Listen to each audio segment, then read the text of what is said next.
Let's make some real chicken wings. Alright, pour the saffron over ice and set it aside to melt.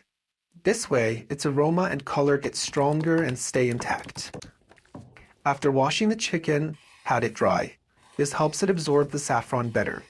Now, trim off the extra fat and unwanted bits. For the wings, slice them like this. It makes them easier to eat and looks better too. Throw the wings and drumettes into a bowl. Pour in the saffron, and don't forget to mix it well with a spoon. We're not wasting this. Cover it with plastic wrap and let it rest in the fridge for an hour.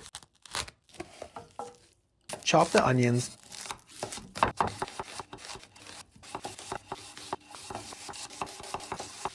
Put them in a bowl, add some salt, cover with plastic wrap, and leave them in the fridge.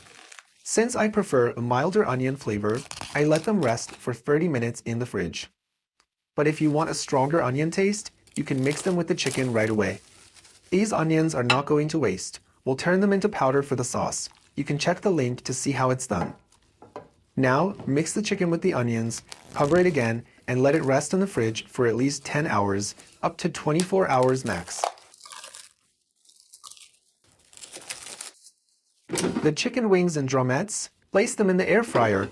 Set it to roast at 190 degrees Celsius for 20 minutes.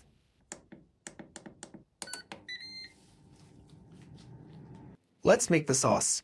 We're making two sauces with the same base, just a few small changes to get two different flavors. Both sauces start with ketchup, flavored oil, and tomato. You can check the link to see how it's made, 1 pinch of salt, and white vinegar.